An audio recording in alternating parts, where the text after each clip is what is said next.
कहाँ तक हुआ?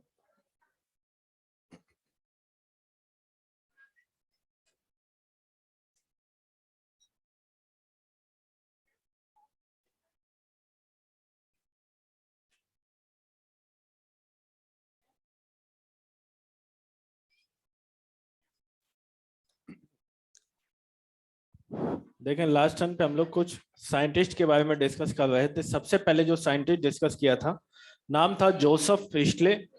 बता दें, सबसे पहले वेल जार एक्सपेरिमेंट किसने परफॉर्म किया है? जोसेफ प्रिस्टले ने परफॉर्म किया है। ये एक सिंगल एक्सपेरिमेंट है या सीरीज ऑफ एक्सपेरिमेंट होता है। इस एक्सपेरिमेंट में कौन सा प्लांट यूज किया गया? मिंट प्लांट को यूज किया था। जो पुदीने का पौधा होता है उसे यूज किया गया था। और इस एक्सपेरिमेंट में बताया गया है कि जो प्लांट है ये रिस्टोर करता है एयर को, जिस एयर को डैमेज कर दिया था किसने? माउस ने और कैंडल ने। उसे रिपेयर करने का काम कौन करता है? प्लांट। फिर बता दें, ऑक्सीजन की डिस्कवरी भी किसने की है? किसने की? जोसेफ प्रिस्टले ने। एक बार वेल जार एक्सपेरिमेंट को लाइट में रखना, एक बार डार्क में रखना, ये किसने काम किया था? जॉन इंजन हॉज ने। किसने किया है? जॉन इंजन हॉज ने किया है। फिर मुझे ये बता दें कि यहाँ पे जॉन इंजन हॉज ने जो जलीय पादप हैं, वाटर में रहने वाले प्लांट है, इस पे भी एक एक्सपेरिमेंट किया था। उसमें किसका इंपॉर्टेंस पता लगा था? किसका इंपॉर्टेंस पता लगा? हाँ, तो उसमें इंपॉर्टेंस पता लगता है, जो हरे भाग होते हैं उसका इंपॉर्टेंस पता लगता है। फिर उसके बाद अगर हम लोग आगे बढ़ जाते हैं, यहाँ पे हम लोगों ने बात की है जेबी सैक। जेबी सैक जो साइंटिस्ट थे, इन्होंने बताया कि फोटोसिंथेसिस के दौरान बनेगा ग्लूकोज, लेकिन स्टोर क्या होता है? स्टार्च के फॉर्म में स्टोर किया जाता है। और ग्रीन सब्सटेंस रहता है कि स्पेशल बॉडी में। ग्रीन सब्सटेंस का नाम क्या है? क्लोरोफिल। और स्पेशल बॉडी का नाम क्लोरोप्लास्ट होता है। फिर आगे बढ़ गए हम लोगों ने, आगे साइंटिस्ट की बात की, वान नील। वान नील जो साइंटिस्ट है, इन्होंने कौन सा बैक्टीरिया यूज किया? ग्रीन सल्फर बैक्टीरिया और पर्पल सल्फर बैक्टीरिया। इन्होंने बताया जैसे कि इन बैक्टीरिया में सल्फर निकलती है by the use of H2S, वैसे ही ग्रीन प्लांट में ऑक्सीजन कहां से निकलती होगी? वाटर से निकलती है, ना कि CO2 से निकलती है। लेकिन इसका फुल प्रूफ किसने दिया आके? Ruben and Kamen. रूबेन और कॉमन जो थे, इन्होंने कौन सा आइसोटोप यूज किया? O18। और फाइनली यहां से पता लग जाता है कि ऑक्सीजन कहां से निकलती है? वाटर से निकलती है, ना कि CO2 से निकलती है। फिर आगे एक और साइंटिस्ट हैं जिनका नाम है रॉबर्ट हिल। रॉबर्ट हिल जो साइंटिस्ट हैं, सबसे पहला पॉइंट यहां पे याद करेंगे, इन्होंने सबसे पहले क्लोरोप्लास्ट को एक पादप से निकाला था, एक प्लांट से निकाला था। तो ही आइसोलेट क्लोरोप्लास्ट। Isolate chloroplast. कहां से क्लोरोप्लास्ट को निकाला है? उस प्लांट का नाम याद करना है। इसका नाम है स्टिलेरिया मीडिया प्लांट। ये प्लांट का नाम है स्टिलेरिया मीडिया प्लांट। यहां से क्लोरोप्लास्ट को निकाला, हरित लवक को यहां से निकाला गया। स्टिलेरिया मीडिया प्लांट से जब क्लोरोप्लास्ट को निकाला तो इन्होंने क्या किया? एक कंटेनर में पानी में इसे डाला। यहाँ पे एक कंटेनर है, यहाँ पे ये बल्ब लगाया, आर्टिफिशियल लाइट दी। यहाँ पे इस तरह से वाटर यहाँ पे फिल कर दिया। यहाँ पे ये जो क्लोरोप्लास्ट है, ये यहाँ पे है क्लोरोप्लास्ट। क्लोरोप्लास्ट।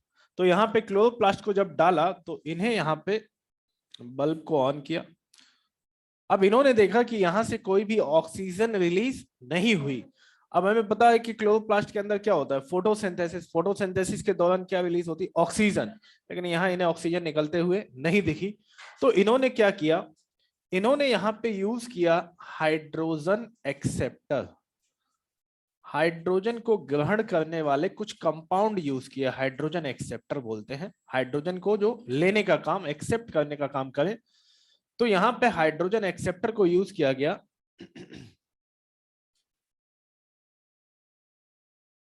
आगे आ जाओ, एक जन उठ के यहाँ। हाँ, देखें हाइड्रोजन एक्सेप्टर, यहां पे इस बात को याद रखेंगे, लैब में जो यूज किए जाते हैं उन्हें बोलते हैं आर्टिफिशियल हाइड्रोजन एक्सेप्टर।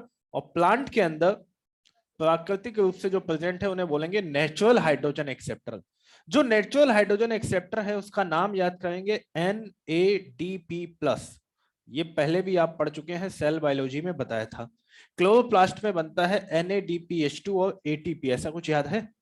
NADP इसका जो फुल फॉर्म है ये भी याद करेंगे। इसका फुल फॉर्म होता है निकोटिनामाइड एडेनिन डाइन्यूक्लियोटाइड फॉस्फेट। दोबारा सुनो, निकोटिनामाइड एडेनिन डाइन्यूक्लियोटाइड फॉस्फेट। तो NADP का फुल फॉर्म याद हो गया है, ये नेचुरली प्लांट में आपको मिल जाएगा। आर्टिफिशियल लैब में क्या यूज कर सकते हैं? लैब में जो यूज कर सकते हैं, ध्यान से सुनेंगे इनके नाम। हम लोग यूज कर सकते हैं पोटेशियम फेरिसाइनाइड।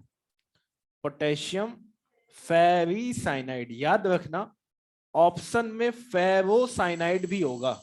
ये तो फेरिसाइनाइड है, एक फेरोसाइनाइड होता है, आई की जगह ओ, वो नहीं लगाना है। क्या आंसर लगाना है? फेरिसाइनाइड।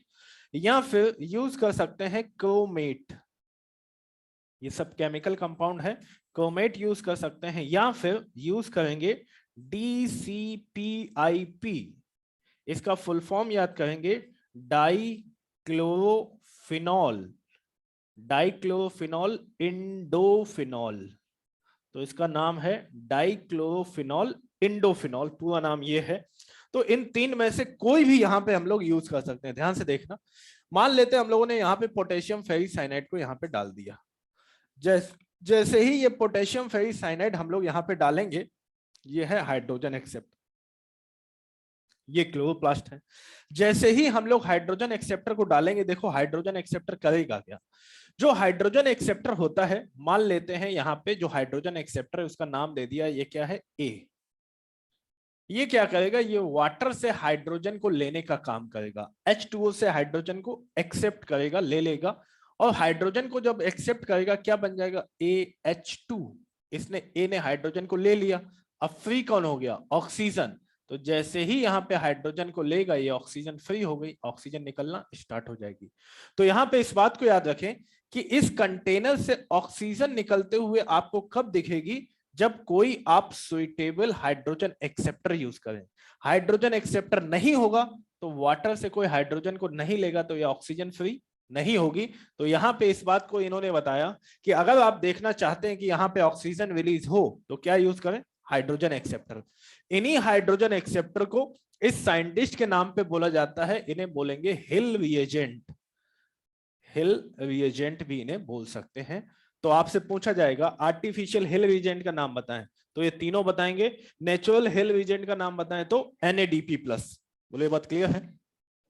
नोट कर लें इसे, रॉबर्ट हिल।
देखें अगला जो एक्सपेरिमेंट लिखा है, साइंटिस्ट का नाम है TW एंगलमैन।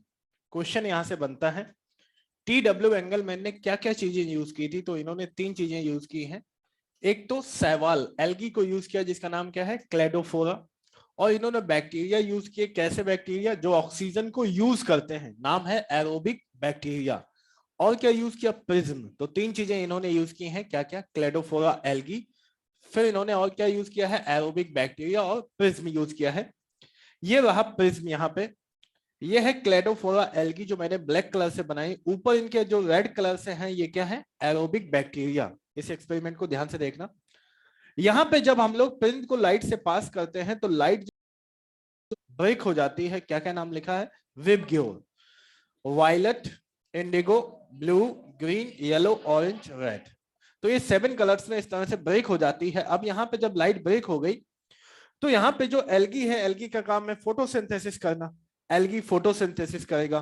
फोटोसिंथेसिस में रिलीज होती है ऑक्सीजन। क्या रिलीज होगी? अब ये इनके ऊपर पड़े हुए हैं एरोबिक बैक्टीरिया। ये एरोबिक बैक्टीरिया ज्यादा कहां पे इकट्ठे हो जाएंगे? जहां पे जितनी ज्यादा ऑक्सीजन रिलीज होगी। तो सीधी सी बात है, यहाँ पे ऑक्सीजन को देखा गया कि यहाँ पे जो बैक्टीरिया है ये सबसे ज्यादा एक्यूमुलेट होते हुए दिखाई दिए ब्लू रीजन में। जो ब्लू वाला रीजन है यहाँ पे। और कहां पे एक्यूमुलेट होते हुए दिखाई दिए? ये एक्यूमुलेट होते हुए दिखाई दिए रेड रीजन में। तो यहाँ पे ब्लू और रेड रीजन में सबसे ज्यादा बैक्टीरिया एक्यूमुलेट होते हुए दिखाई दिए। मतलब हमें यहाँ से ये बात समझ में आती है कि यहाँ पे सबसे ज्यादा ऑक्सीजन रिलीज कहाँ से होती है? ब्लू और रेड रीजन से रिलीज होते हुए नजर आती है। यहाँ पे इसी चीज को देखते हुए इन्होंने क्या किया? एक ग्राफ यहाँ पे ड्रॉ किया। ये जो ग्राफ है ये है between the wavelength and rate of photosynthesis. Photosynthesis की दर और वेवलेंथ के बीच में यहाँ पे ग्राफ को बना दिया। वेवलेंथ, ये नीचे लाइट है, लाइट को ही बोल सकते हैं कि किस में मेजर किया गया है? वेवलेंथ में। तो यहाँ पे लाइट को नीचे लिया गया है वेवलेंथ के टर्म में। ऊपर ये बताया गया रेट ऑफ फोटोसिंथेसिस। जितने ज्यादा बैक्टीरिया स्टोर है, मतलब यहाँ पे फोटोसिंथेसिस की दर भी क्या है? उतनी ही ज्यादा है। ये बात समझ में आ रही है? जितनी ज्यादा यहाँ पे ऑक्सीजन रिलीज होगी उतने ही ज्यादा बैक्टीरिया, उतनी ही ज्यादा फोटोसिंथेसिस की रेट। बोलो ये बात समझ में आ रही है? तो यहाँ पे इस चीज को इस तरह से हम लोग बना सकते हैं। ये रहा ग्राफ, जहां पे जितने ज्यादा बैक्टीरिया उतनी ही ज्यादा वहां पे क्या चल रही है? फोटोसिंथेसिस। तो यहाँ पे इस तरह से हम लोग ग्राफ को बना सकते हैं। इसमें एक बात का ख्याल रखें कि जो ब्लू वाला पार्ट है इसका जो टिप है, मैक्सिमा है, ये थोड़ा सा ज्यादा हाई रखेंगे। और जो रेड वाला मैक्सिमा है ये थोड़ा सा कम रखेंगे ब्लू के कंपैरिजन में। ये बात समझ में आ रही है? तो सबसे ज्यादा फोटोसिंथेसिस कहां देखने को मिलती है? फिर उसके बाद सबसे कम पूछा जाए कहां देखने को मिलती है, बोलेंगे ग्रीन रीजन में। कहां पे? ग्रीन रीजन में। ग्रीन लाइट को जो होते हैं प्लांट या बोले क्लोरोफिल, इसे रिफ्लेक्ट कर देता है, इसे ज्यादा एब्जॉर्ब नहीं करता है।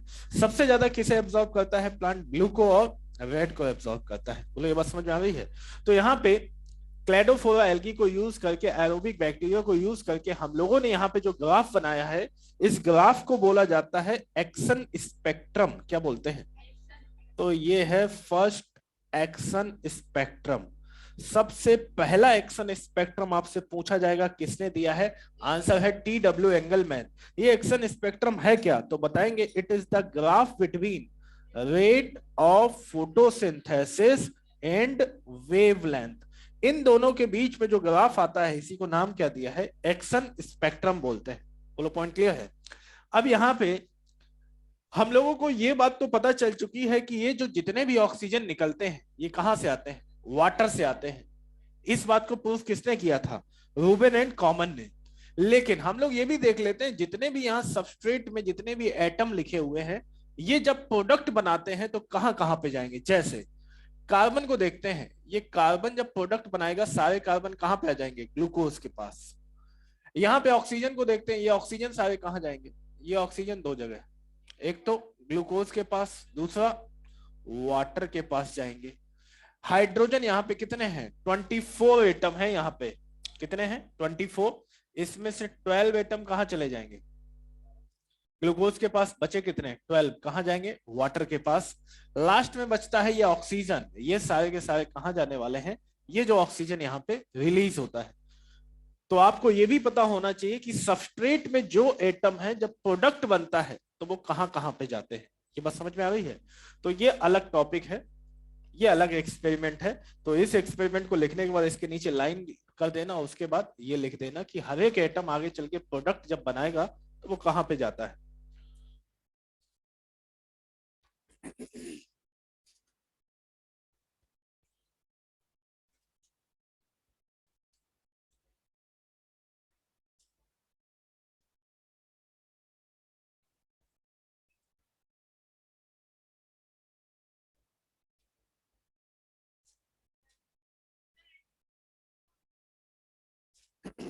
अभी बताओ।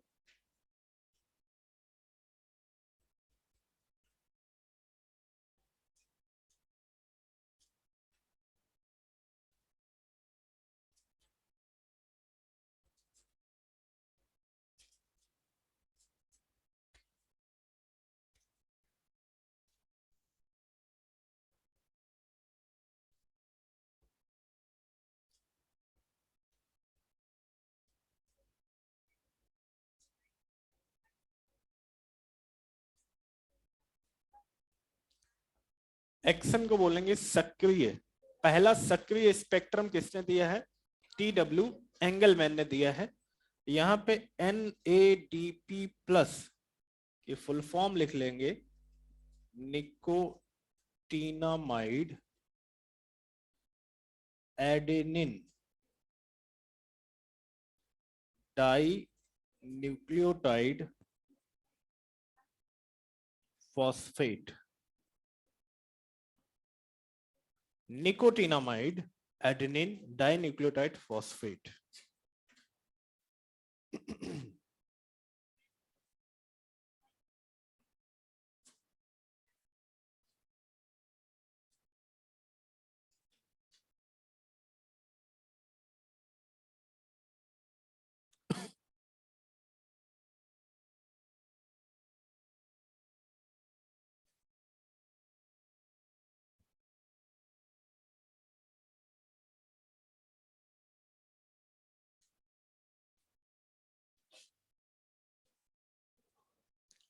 इधर वाला पोर्शन सभी ने कंप्लीट किया? किन लोगों का रह गया है ये?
रेट ऑफ फोटोसिंथेसिस, ये हाँ लेमडा। वेवलेंथ,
एनसीईआरटी में अगली हेडिंग पड़ी है, where does photosynthesis take place in plant.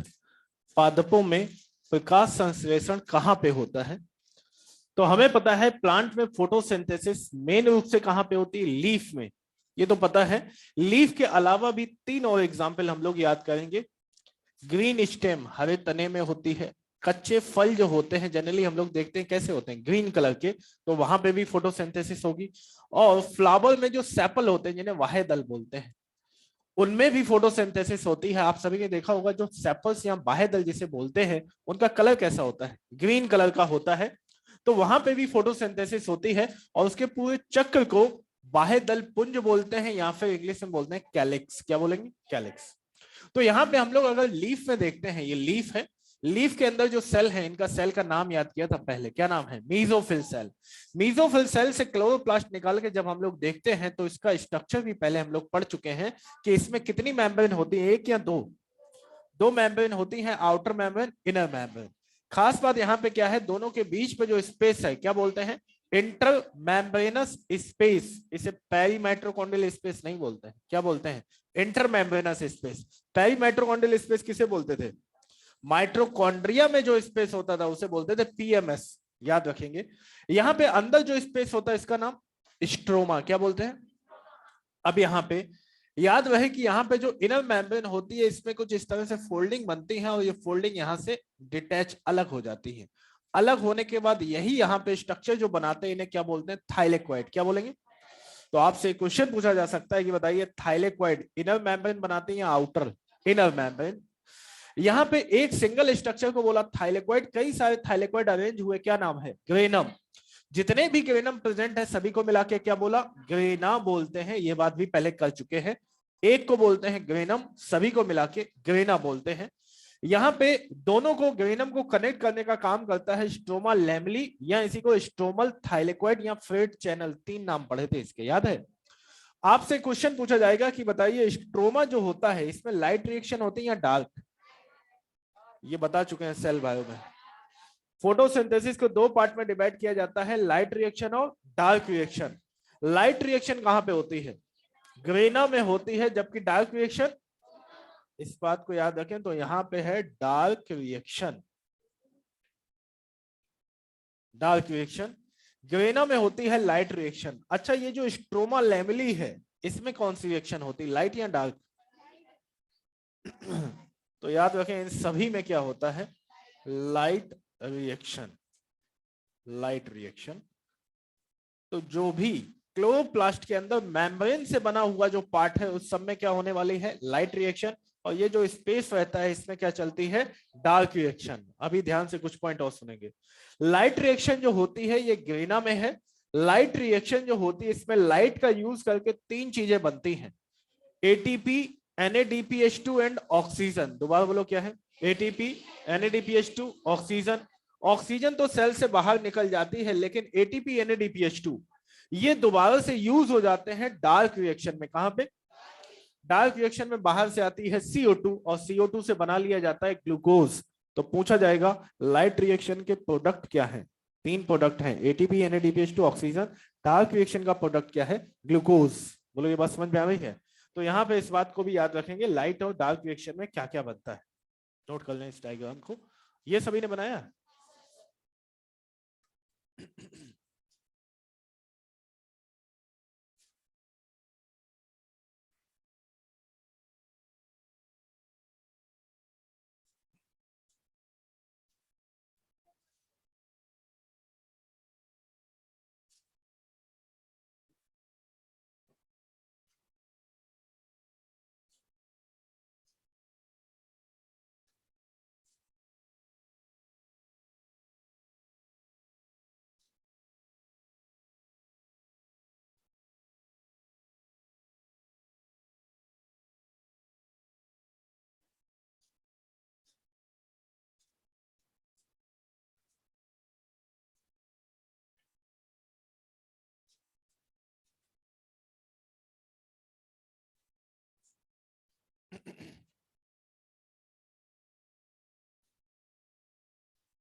नहीं लिख पाया।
तो जो बातें बताई थी वो इधर मैंने लिख दी हैं।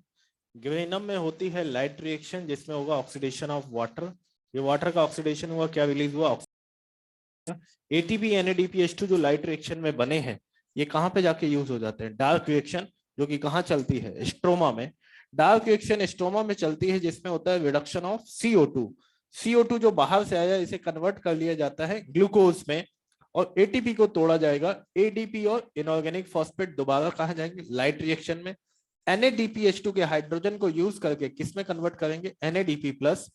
एटीपी NADPH2 दोनों को साथ में मिला के बोला जाता है assimilatory power of cell, जबकि NADPH2 को बोलते हैं रिड्यूसिंग पावर ऑफ सेल। इसका मतलब क्या है?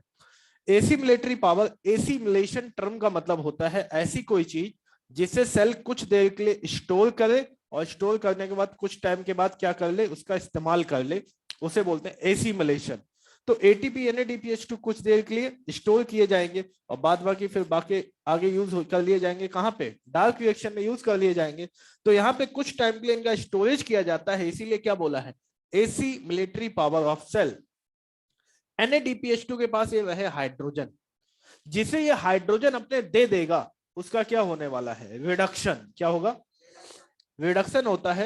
इसीलिए इसे बोला है रिड्यूसिंग पावर ऑफ सेल। किसी का भी ये क्या कर सकता है? रिडक्शन। जिसे हाइड्रोजन दे देगा उसका हुआ रिडक्शन, नाम पड़ गया रिड्यूसिंग पावर ऑफ सेल। तो उसी के आगे ये भी नोट करना। एटीपी NADPH2 दोनों को साथ में मिला के बोलते हैं एसिमिलेटरी पावर, जबकि अकेले NADPH2 को रिड्यूसिंग पावर ऑफ सेल बोला जाता है।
ये डायग्राम बनाया सभी ने?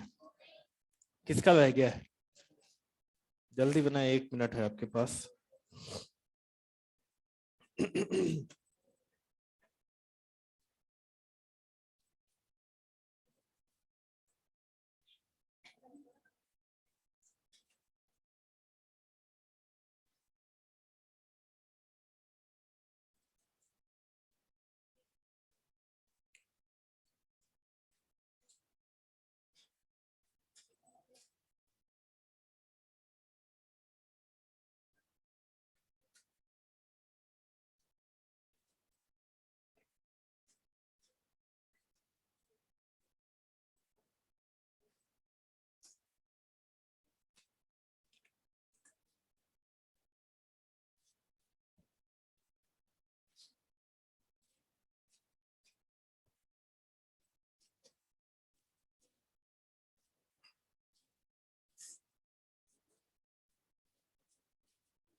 देखें, यहाँ पे हम लोग बात करने जा रहे हैं कि सेल के अंदर जो क्लोरोप्लास्ट होते हैं ये किस तरह से अपने आप को अरेंज करते हैं। इनका जो अरेंजमेंट होता है ये अलग अलग तरह से हो सकता है, डिपेंड करता है कि लाइट की तीव्रता कितनी है, लाइट की इंटेंसिटी कितनी है। लाइट इंटेंसिटी क्या है, देखो लिखा हुआ है light energy falling per unit area and per unit time. एक पर्टिकुलर एरिया है, एक पर्टिकुलर समय पे इस पे कितनी लाइट एनर्जी गिरेगी, इसी को नाम क्या दिया है, लाइट इंटेंसिटी। लाइट इंटेंसिटी लिखा हुआ है कि अगर कम है, लो लाइट इंटेंसिटी है, तो फिर इस कंडीशन में देखा गया है, ध्यान देना यहाँ पे, जो क्लोरोप्लास्ट होते हैं लाइट कम है, इन क्लोरोप्लास्ट को ज्यादा से ज्यादा लाइट लेना है, तो लाइट के परपेंडिकुलर अरेंज हो जाते हैं, लंबवत अरेंज हो जाते हैं। तो परपेंडिकुलर टू लाइट कब अरेंज होंगे, जब लाइट की इंटेंसिटी कम या ज्यादा, कम है। इस कंडीशन को नाम दिया जाता है एपिस्ट्रॉफ कंडीशन। क्या बोलेंगे, एपिस्ट्रॉफ। आगे बढ़ते हैं, अगर लाइट की इंटेंसिटी ज्यादा है, हाई लाइट इंटेंसिटी है, तो फिर इस कंडीशन में अपने आप को एक दूसरे के पैरेलल, तो यहां पे इस तरह से लाइट जो आ रही है उसके समानांतर पैरेलल अपने आप को अरेंज कर लेते हैं, तो इस कंडीशन को बोला जाता है पैरास्ट्रॉफ। क्या बोलेंगे, तो यहां पे हाईलाइट इंटेंसिटी में ध्यान देना, हाईलाइट इंटेंसिटी में इन क्लोरोप्लास्ट को अपने अंदर जो क्लोरोफिल है उस क्लोरोफिल को बचाना होता है।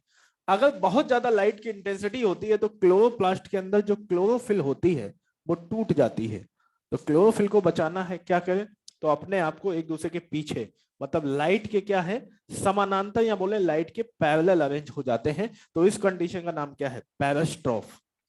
लेकिन अगर मॉडरेट लाइट, मॉडरेट का मतलब ना बहुत कम है ना बहुत ज्यादा है, मीडियम लाइट कंडीशन भी बोल सकते हैं। मीडियम लाइट कंडीशन में क्या होगा कि यहाँ पे कोई पर्टिकुलर अरेंजमेंट नहीं होगा, कहीं पे भी इस तरह से पड़े हुए हैं, तो रेंडमली डिस्पर्स रहते हैं, जहां तहां फैले रहते हैं, रेंडमली डिस्पर्स रहते हैं, और इस कंडीशन को नाम क्या दिया है, एपोस्ट्रॉफ। तो तीन कंडीशन है, एपिस्ट्रॉफ, पैरास्ट्रॉफ, एपोस्ट्रॉफ।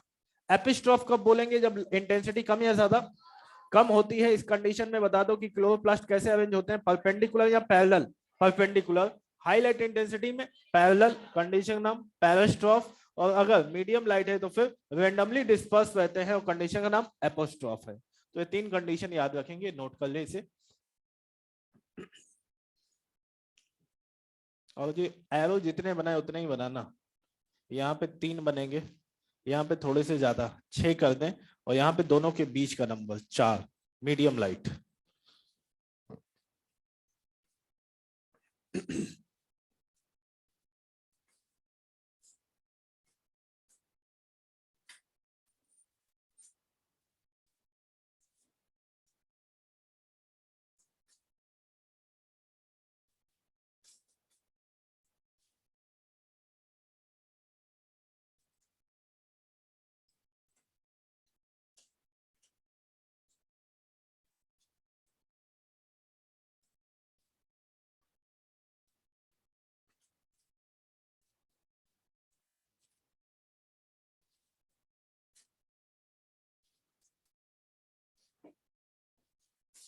ये डायग्राम किसका रह गया,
photosynthetic pigment in higher plant.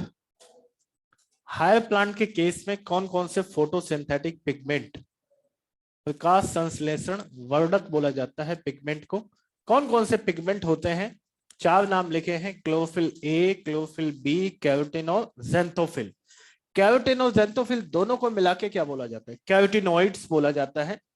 Chlorophyll A, B, carotene और ज़ैंथोफिल, इन सब का कलर लिखा हुआ है एनसीईआरटी में, याद करना है। क्लोरोफिल ए का कलर कैसा है? ब्लू ग्रीन कलर या ब्राइट ग्रीन कलर होता है, चमकते हुए ग्रीन कलर के ये दिखाई देते हैं हमें, ब्राइट ग्रीन कलर भी बोल सकते हैं। क्लोरोफिल बी का कलर होता है येलो ग्रीन कलर, जबकि कैरोटीन का कलर येलो ऑरेंज कलर और ज़ैंथोफिल का कलर होता है येलो कलर। हमें इसका फार्मूला भी याद करना है, तो यहां पे याद करेंगे क्लोरोफिल ए जो होता है इसका फार्मूला है C55H72O5N4Mg।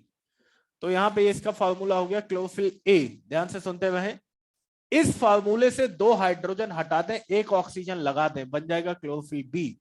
दो हाइड्रोजन को हटाते हैं मतलब कार्बन क्या है? सेम। हाइड्रोजन कितने हो जाएंगे? 70O6N4Mg, ये हो गया क्लोरोफिल बी। कैरोटीन पे आते हैं, इसका फार्मूला याद करेंगे C40H56। ज़ैंथोफिल में आ जाएं C40H56O2, यहां पे ऑक्सीजन को और ऐड करते हैं, क्या बन जाएगा? ज़ैंथोफिल। तो यहां पे सभी के हमें फार्मूले भी याद करने हैं।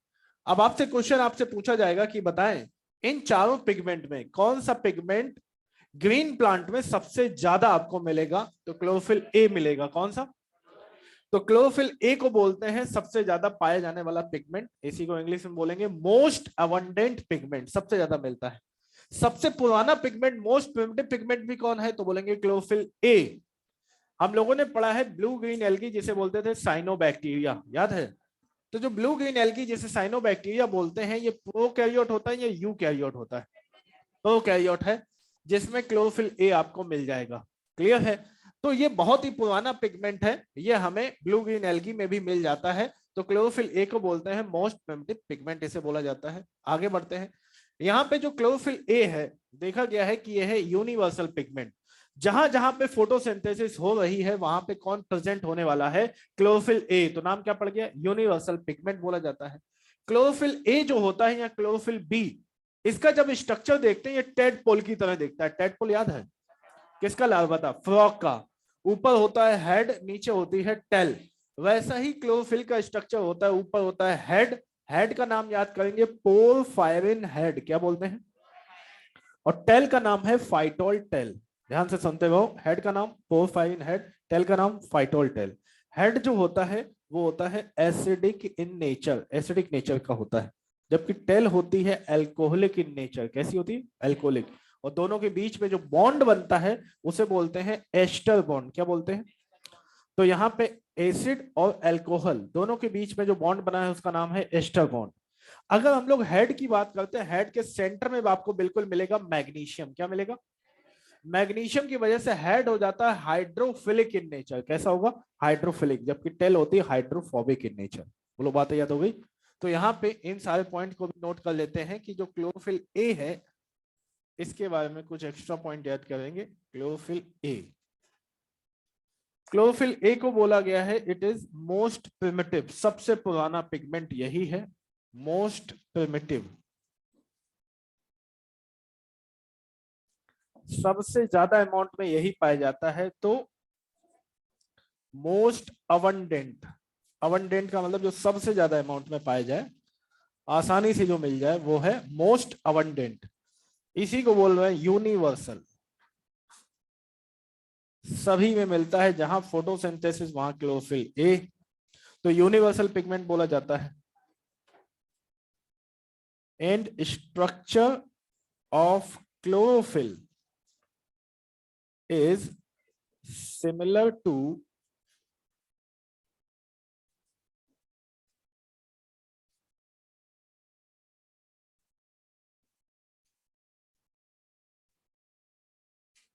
tadpole larva।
क्या चीज?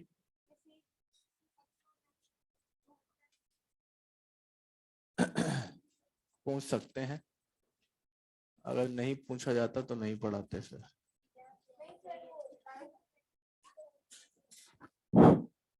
फॉर्मूला पूछा जाता है।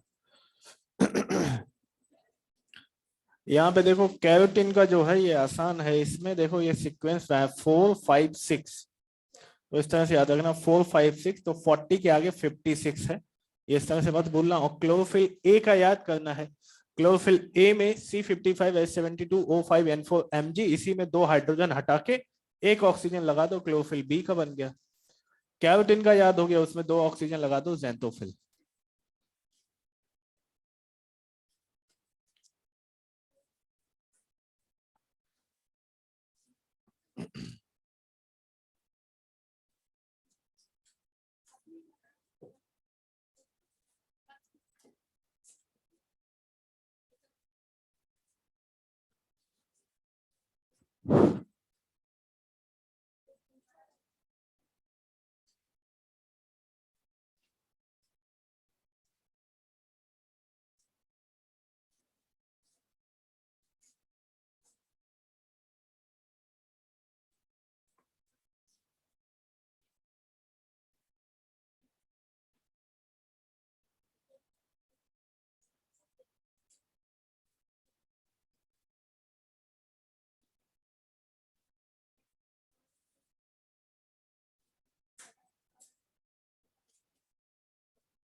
देखिए यहाँ पे क्लोरोफिल का स्ट्रक्चर कुछ इस तरह से होता है, ऊपर होता है हेड, नीचे होती है टेल। हेड को बोला जाता है पोरफायरिन हेड, और नीचे टेल को बोला जाता है फाइटोल टेल। ये है पोरफायरिन हेड। पोरफायरिन हेड की लंबाई और चौड़ाई कितनी होती है? 15 एंगस्ट्रॉन और 15 एंगस्ट्रॉन। लंबाई भी 15 एंगस्ट्रॉन, चौड़ाई भी कितनी है? 15 एंगस्ट्रॉन होती है, तो 15 इंटू 15 एंगस्ट्रॉन लिखा है, जबकि फाइटोल टेल की लेंथ कितनी है? 20 एंगस्ट्रॉन। हेड जो होता है इसके सेंटर में मैग्नीशियम है, इसीलिए होता है हाइड्रोफिलिक, जल स्नेही होता है, और ये जल विरोधी होता है, हाइड्रोफोबिक बोलते हैं। ये एसिडिक इन नेचर है, ये अल्कोहलिक नेचर है। दोनों के बीच में जो बॉन्ड बनता है कौन सा है? एस्टर बॉन्ड है। मैग्नीशियम यहाँ पे सेंटर में है, ये मैंने यहाँ पे लिख दिया है। याद रहे कि ये जो क्लोरोफिल के मॉलिक्यूल होते हैं ये थाइलेक्वाइड की मेम्ब्रेन में रहते हैं। थाइलेक्वाइड याद है ना? इसका जो टेल वाला रीजन है मेम्ब्रेन में धसा रहता है, जबकि हेड ऊपर बाहर रहेगा। तो यहाँ पे ये पॉइंट मैंने लिखा है, it buried in thylakoid membrane. इसका मतलब है जो टेल है ये मेम्ब्रेन में कहां पे? अंदर रहती है, जबकि हेड वाला रीजन बाहर रहता है, जो लाइट को रिसीव करता है और आगे फोटोसिंथेसिस करने का काम कराएगा। बोलो ये बात समझ में आ रही है? फिर यहाँ पे लिखा हुआ है कि जो पोरफायरिन हेड है इसे बोला टेट्रापायरोल। यहाँ पे ये जो हमें नाइट्रोजन के पास में जो रिंग दिखाई देती है इन्हें बोलते हैं पायरोल रिंग। क्या बोलेंगे? ये कितनी पायरोल रिंग है? 4। तो नंबरिंग दे दी है 1 2 3 4, तो 4 पायरोल रिंग है, तो क्या बोला? Tetra pyrrole structure. उसके नीचे लिख दिया है 4 पायरोल रिंग। बोलो यहां तक क्लियर है? इंपॉर्टेंट बात क्या है कि यहाँ पे जो सेकेंड पायरोल रिंग होती है उसके थर्ड कार्बन पे अगर CH3 लगा है तो इसे बोलेंगे क्लोरोफिल ए, और अगर CHO लगा है तो बोलेंगे क्लोरोफिल बी। दोनों में यही तो अंतर है, 2 हाइड्रोजन हटाओ 1 ऑक्सीजन लगा दो, क्या बन जाएगा? Chlorophyll B.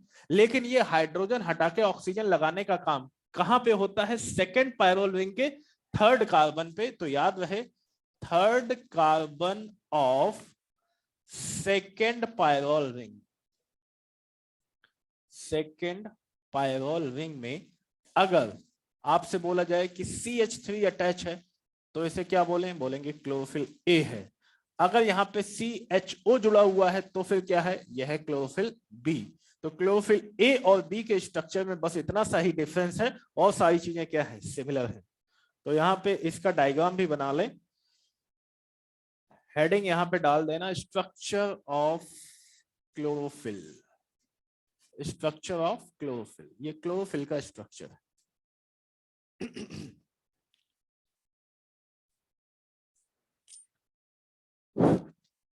रियल में तो ये स्ट्रक्चर बहुत ही कॉम्प्लेक्स होता है, आपके मॉड्यूल में बना हुआ है, लेकिन इसमें से जो क्वेश्चन पूछे जाते हैं वो इस डायग्राम से आसानी से हो जाएगा, है ना।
नोट किया सभी ने?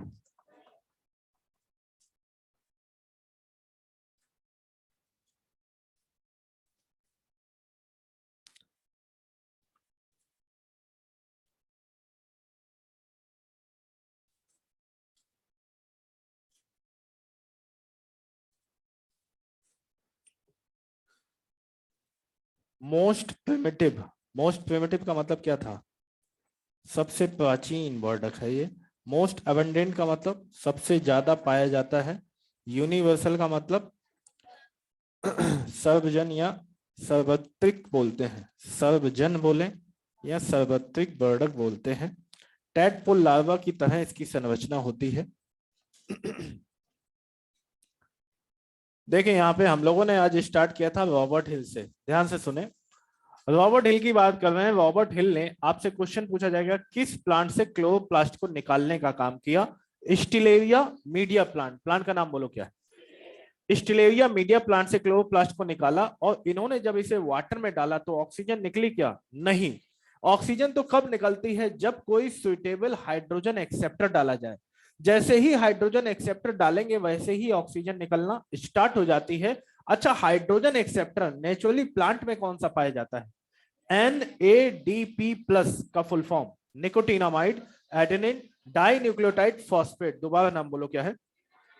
Nicotinamide adenine dinucleotide phosphate. Artificially कौन सा लैब में यूज कर सकते हो आप?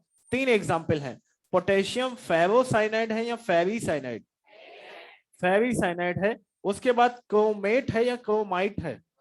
क्रोमेट है, इस बात को याद रखना।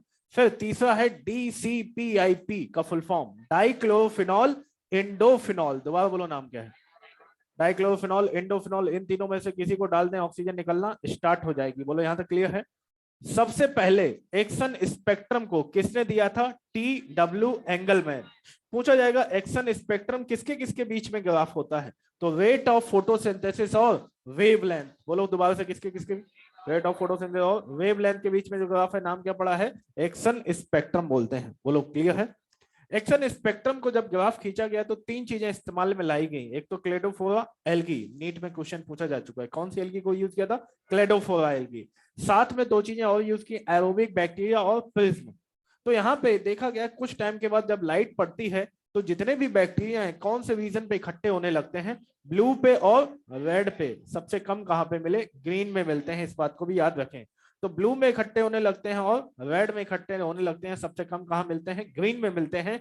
तो यहाँ पे ये ग्राफ खींच दिया गया, बताया गया कि ये क्या है? Action spectrum. बोलो यहाँ तक क्लियर?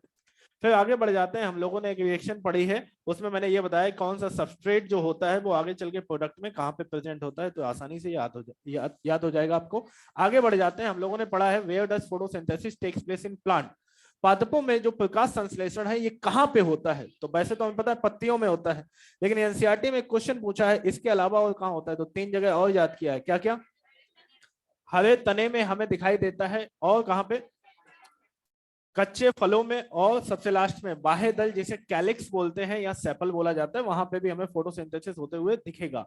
अच्छा, यहाँ पे अगर लीफ की बात करें, लीफ के अंदर जो कोशिकाएं हैं उनका नाम क्या है? Mesophyll cell.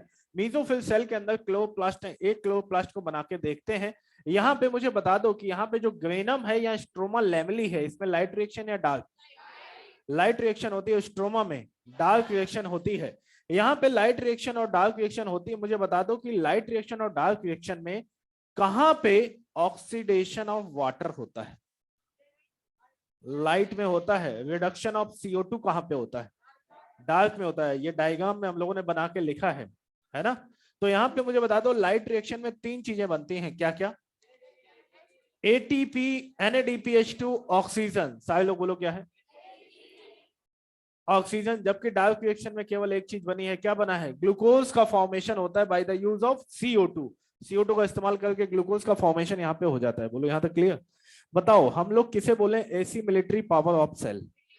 ATP और NADPH2 दोनों को साथ में मिला के बोलते हैं एसी मिलिट्री पावर। एसिमिलेशन का मतलब होता है ऐसी चीज जो कुछ देर के लिए स्टोर की जाएगी, बाद बाकी फिर दोबारा से इसे इस्तेमाल कर लिया जाता है, उसी को बोलते हैं एसिमिलेशन।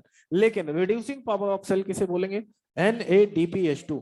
जिसे भी अपने हाइड्रोजन देगा उसका क्या होने वाला है? रिडक्शन। तो नाम क्या पड़ गया? Reducing power of cell. बोलो यहाँ तक क्लियर है? फोटोसिंथेटिक पिगमेंट की बात कर लेते हैं। अच्छा, इससे पहले मैंने आपको यह भी बताया कि किस तरह से क्लोरोप्लास्ट में जो क्लोरोप्लास्ट होते हैं वो अरेंज होते हैं सेल के अंदर। अगर लो लाइट इंटेंसिटी है तो कैसे अरेंज होते हैं? परपेंडिकुलर। हाई लाइट इंटेंसिटी में पैरेलल टू लाइट। अगर मॉडरेट लाइट है तो फिर रैंडम डिस्पर्स रहते हैं, यहां वहां फैले रहते हैं। बोलो कंडीशन क्लियर है ना? पहली कंडीशन का नाम है एपिस्ट्रोफ, दूसरी कंडीशन का नाम पेरिस्ट्रोफ, तीसरी कंडीशन का नाम एपोस्ट्रोफ। याद हो जाएगा? फिर बढ़ जाते हैं पिगमेंट। 4 तरह के पिगमेंट हम लोगों ने पढ़े हैं, क्लोरोफिल ए, क्लोरोफिल बी, कैरोटिनोजेंथोफिल। कैरोटिनोजेंथोफिल दोनों को मिला के नाम क्या दे दें? कैरोटिनोइड। इन सभी में कौन सा होता है ब्लू ग्रीन? क्लोरोफिल ए होता है। कौन होता है येलो ग्रीन? बी होता है। कैरोटिन का कलर कैसा होता है? येलो ऑरेंज होता है। और जेंथोफिल का कलर कैसा होता है? येलो कलर होता है। यहां तक क्लियर? बता दो कि क्लोरोफिल ए का फॉर्मूला क्या है? C55H72O5N4Mg। 2 हाइड्रोजन हटाओ, 1 ऑक्सीजन लगाओ, क्या बन जाएगा? क्लोरोफिल बी का फार्मूला। बोलो याद हो जाएगा? कैरोटिन की बात करते हैं तो इसका फार्मूला C40H56। तो यहाँ पे 2 ऑक्सीजन और लगा दो, क्या बनेगा? जेंथोफिल बन जाएगा, जिसका फार्मूला C40H56O2। बोलो यहाँ तक क्लियर? फिर हम लोग अगर बात करते हैं इन चारों पिगमेंट में सबसे ज्यादा कौन सा पाया जाता है? Chlorophyll A. यूनिवर्सल कौन सा है? सबसे प्राचीन कौन सा है? क्लोरोफिल ए ही है। क्लोरोफिल ए या बी किसी का स्ट्रक्चर देखते हैं वो टेडपोल के सिमिलर होता है। ऊपर होता है हेड, हेड का नाम क्या है? Porphyrin head. टेल का नाम क्या है? Phytol tail. बोलो क्या है? हेड का नाम क्या है? Porphyrin head. दोबारा नाम बोलो क्या है? Porphyrin head. टेल का नाम है फाइटोल टेल। दोनों के बीच में बॉन्ड कौन सा है? Ester bond. हेड जो होता है इसमें कितनी पायरोल रिंग होती हैं? 4। तो नाम पड़ गया टेट्रा पायरोल स्ट्रक्चर बोला जाता है। बोलो क्लियर? हेड की लेंथ कितनी है? 15 एंगस्ट्रॉन। विड्थ कितनी है? 15 एंगस्ट्रॉन। तो लिखा है 15 इंटू 15 एंगस्ट्रॉन। हेड एसिडिक या एल्कोहलिक? हाइड्रोफिलिक या फोबिक? हाइड्रोफिलिक होता है। और इसके मैग्नीशियम कहां पे रहता है? सेंटर में रहता है। टेल की बात करते हैं तो इसकी लंबाई कितनी है? 20 एंगस्ट्रॉन। टेल हाइड्रोफिलिक है या हाइड्रोफोबिक? हाइड्रोफोबिक है। एसिडिक या एल्कोहलिक? एल्कोहलिक इन नेचर है। ये कहां पे एम्बेडेड रहती, कहां पे धसी रहती है? मेम्ब्रेन के अंदर बरीड रहती है। बोलो ये पॉइंट क्लियर है? यहां पे अगर आपसे बोला जाए सेकेंड पायरोल रिंग के थर्ड कार्बन पे CH3 लगा है तो क्या बोले? ए बोलेंगे। और CHO लगा है तो क्या बोले? क्लोरोफिल बी बोलेंगे। यहां तक क्लियर है? चलिए